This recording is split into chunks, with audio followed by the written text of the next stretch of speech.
اور کتاب الغنائم میں ذکر کیا، یعنی مال غنیمت کے حوالے سے، یعنی علم نبوت آپ لوگوں کو عطا کرتے ہیں، اللہ تعالیٰ کی وحی کا علم، اس کی تبلیغ کرتے ہیں، اور مال غنیمت جو ہے نا وہ اللہ تعالیٰ آپ کو عطا کرتا ہے، تو آپ جو ہے نا لوگوں کو عطا کرتے ہیں۔ اس میں کہاں یہ لکھا ہے کہ رسول اللہ صلی اللہ علیہ وسلم جو ہے نا یعنی اپنے دنیا سے رخصت ہونے کے بعد،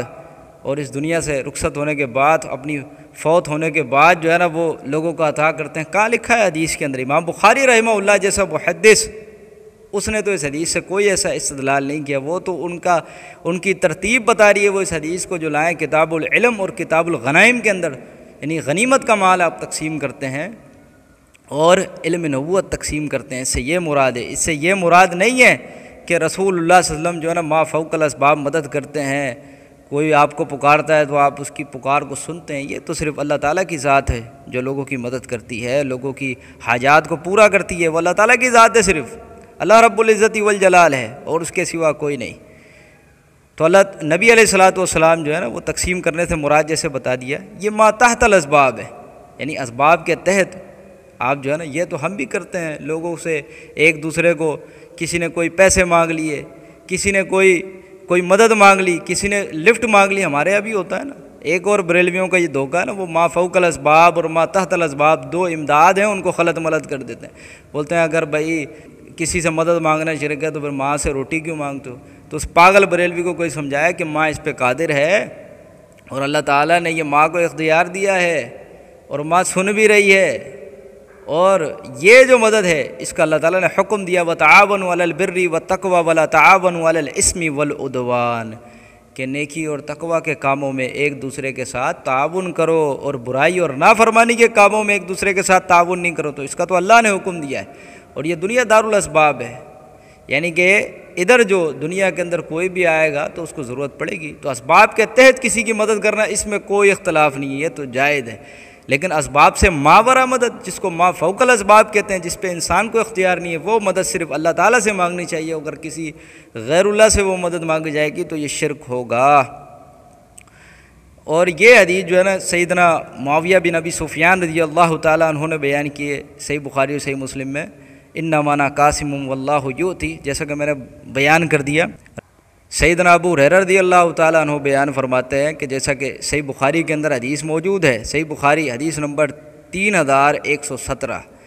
کیا فرماتے ہیں رسول اللہ صلی اللہ علیہ وسلم؟ فرمایا ما اوتیکم ولا امنعکم، کہ میں نہ کچھ دے سکتا ہوں اور نہ کچھ روک سکتا ہوں، انا قاسم، میں تو صرف تقسیم کرنے والا ہوں۔ اور پھر آپ نے آگے کیا فرمایا؟ ادعو حیث امرت، جہاں حکم ہوتا ہے میں وہی خرچ کرتا ہوں، یعنی اللہ تعالیٰ کی طرف سے، یعنی نبی علیہ الصلوۃ والسلام یہاں پہ واضح فرما رہے ہیں کہ میں تمہیں کچھ عطا نہیں کر سکتا، نہ ہی رب کی عطا کو روک سکتا ہوں، اس میں کوئی بندش ڈال سکتا ہوں، ایسا میں کچھ نہیں کر سکتا۔ تو یہ تو رسول اللہ صلی اللہ علیہ وسلم خود بیان فرما رہے ہیں کہ میں کچھ نہیں دے سکتا۔ اہل بدع کا جو معاملہ ہے وہ یہی ہے، وہ آدھی حدیثیں پڑھتے ہیں اور لوگوں کو دھوکہ دیتے ہیں، جبکہ یہ ان کی سری جہالت ہوتی ہے۔ بھائی حدیث محدثین فہم بتائیں گے اس حدیث کا۔ اب اس حدیث سے پتہ چلا کہ رسول اللہ صلی اللہ علیہ وسلم مشکل کشا نہیں، آپ خود فرما رہے ہیں کہ میں نہ کچھ دے سکتا ہوں نہ روک سکتا ہوں، میں تو صرف تقسیم کرنے والا ہوں، قاسم ہوں، جہاں حکم ہوتا ہے میں وہیں خرچ کرتا ہوں۔ تو یہ اللہ کے پیارے پیغمبر بیان فرما رہے ہیں۔ اب آتے ہیں بریلویوں کے کچھ علماء کے حوالہ جات کی طرف، ان کو ان کے گھر کی گواہیاں بھی سنا دوں نا۔ یہ میرے ہاتھ میں کتاب ہے تبیان القرآن، علامہ غلام رسول سعیدی ان کا جو مفسر گزرا ہے، تبیان القرآن جلد 1 کے اندر اس نے ایک آیت کریمہ کی، سورہ بقرہ کی ایک آیت کی تفسیر کرتے ہوئے جو ہے نا وہ لکھتا ہے نیچے، یہ تبیان القرآن جلد اول ہے، صفحہ 291 ہے۔ وہ یہ کہتا ہے کہ ہمارے زمانہ میں بعض جو اللہ تعالیٰ سے دعا کرنے کے بجائے اپنی حاجات کا سوال پیروں فقیروں سے کرتے ہیں، اور قبروں اور آستانوں پر جا کر اپنی حاجات بیان کرتے ہیں اور اولیاء اللہ کی نظر مانتے ہیں، حالانکہ ہر چیز کیا کہہ رہا ہے، حالانکہ ہر چیز کی دعا اللہ تعالیٰ سے کرنی چاہیے۔ اور پھر کہہ رہا ہے اور اسی طرح نظر ماننی چاہیے، یعنی اللہ تعالیٰ کی، کیونکہ دعا اور نظر دونوں عبادت ہیں، اور غیر اللہ کی عبادت جائز نہیں، یعنی کہ یہ پکار، یہ دعا، یہ مانگنا، یہ عبادت ہے ما فوق الاسباب۔ اور جب یہ عبادت ہے تو عبادت اللہ کے سوا کسی اور کی کرنا یہ جائز نہیں، یہ شرک ہے۔ تو یہ پہلا والا۔ دوسرا والا بہت بڑا پیر، گولڑے والا پیر مہر علی شاہ کا پوتا، یہ پیر سید نصیر الدین نصیر، یہ اس کی کتاب میرے ہاتھ میں اعانت و استعانت کی شرعی حیثیت، وہ یہاں پہ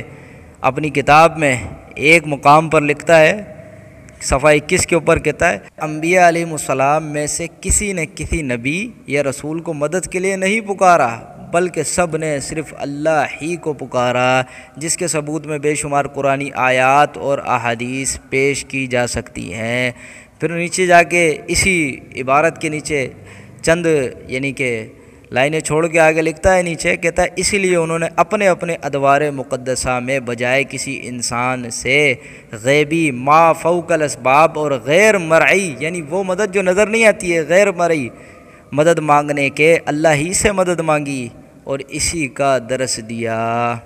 اور اسی طریقے سے مقابض المجالس، خواجہ غلام فرید چاچڑا والا پیر، اس کی ملفوظات جو کتاب ہے مقابض المجالس، وہ اس کے اندر یہ بات ذکر کرتا ہے، کہتا ہے کہ وہابیوں کے عقائد صوفیہ اکرام سے ملتے جلتے ہیں۔ کہتے ہیں صوفیہ بھی یہ کہتے ہیں کہ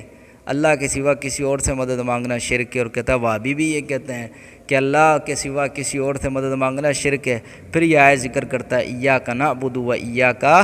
نستعین، اللہ ہم تیری عبادت کرتے ہیں اور تجھ ہی سے مدد مانگتے ہیں۔ تو یہ ان کے گھر کی میں نے چند گواہیاں اور ساری ہیں، لیکن یہ کہ بات طویل ہو جائے گی۔ مختصر یہ کہ جو حدیث میں